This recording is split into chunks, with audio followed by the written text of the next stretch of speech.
Well, Mr. Wolf, looks like we have some woodworking to do.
A little CSI skit. I probably suck at it anyway.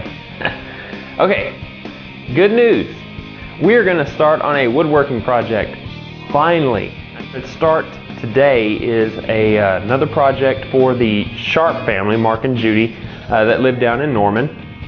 And what they have asked me to build is an Ingrain kind of cutting board countertop for their kitchen island.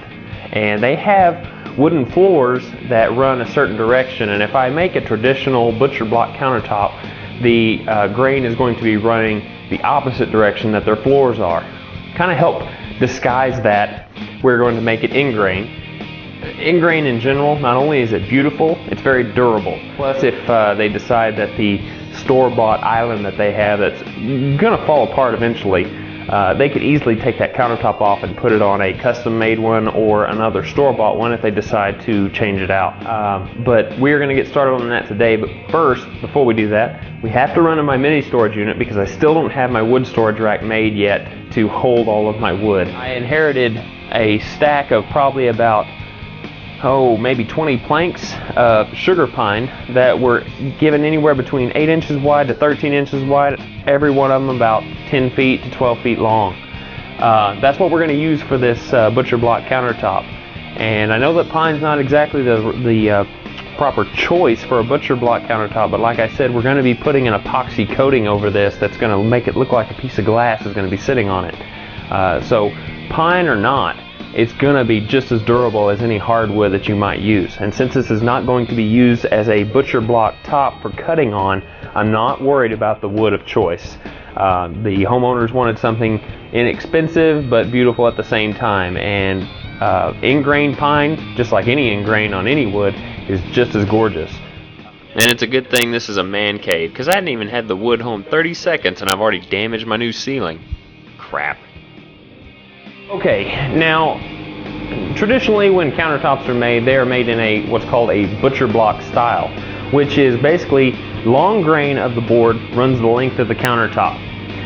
One of the downsides to long grain is that whenever you're cutting with a knife and over the course of time, and if anybody has seen a long grain cutting board that's been antiqued, I should say, that's been around for a long time, you're going to see a lot of divots and valleys in that cutting board because of the excess use of the knife against the wood. If you could imagine that the bristles on this brush are the grain fibers of a piece of wood, and this saw right here resembles a knife that you're using to cut whatever. But traditionally the grain runs like this, and you're cutting against over the grain fibers like this. You're eventually going to start severing these fibers, and then they're going to eventually pop out or create valleys and dips and your cutting board. So we are going to make this in an Ingrain fashion, and if you take your knife or saw, you actually go between the fibers. The fibers are actually a little bit more pliable when they're standing up on end like this, and they separate. And will eventually go back together, and they're a lot more durable. One of the downsides is about making one is it's one extra step that you're going to have to take. But the extra time to glue it up is very minimal compared to how long this cutting board is going to last you. Before we make any kind of cuts whatsoever, and I know that people that are seasoned know this rule very, very well, but for those of you that are fairly new to woodworking, you need to make sure that before you use any of your power tools, in the great words of Norm Abram, be sure to read and understand all of the directions that come with these power tools. Knowing how to use them properly will greatly reduce your risk of personal injury. And there's no more important safety rule than to wear good safety glasses. And, as an added bonus, hearing protection. Another thing too is if you are using your power tools, make sure that your guards are in place. This one in particular, when I got this, it was used and it didn't have the guard. So this is considered very dangerous to use. Try and leave your guards on, if at all possible, in any of these safety devices.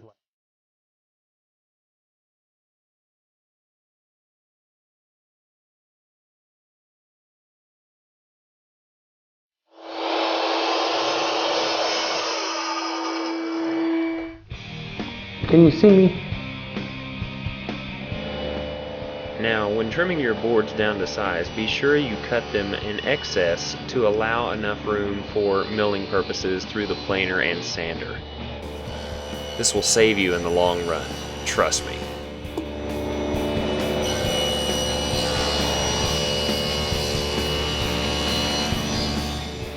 Alright, now we're going to cut the strips, and we're cutting ours at 1 3/4 inches to allow milling room to take it down to 1.5 inches after we run it through the sander. Okay, I just finished cutting all the pieces necessary for this countertop. If you want to see how far along you are as you're cutting, you can lay these all up on their sides, put them together, measure periodically, just see how many you have. Now my countertop width only has to be 18 inches, and if I press these together, I cut in excess, which is something I wanted to do, of 26 1/4. But as I look at these pieces, like I said, you want to mind these knot holes, so you want to carefully inspect the pieces that you cut. This knot hole can present a problem. See, if you look at it on the profile, you can see that it is missing and it creates a little divot. And the problem is if you go and slice this right across that knot hole, and then you go to flip it up on Ingrain, you're going to be left with a nice, nasty void whenever you make your glue ups for your Ingrain. And that's just something you don't want. So these have got to go. So you can kind of see that knot hole right there. If you just take it against your body, just a little bit, it's very easy to crack and break. So that's a very weak piece of wood that we want to get rid of. Unfortunately, I had to get rid of 15 strips. So we're going to have to cut 15 more.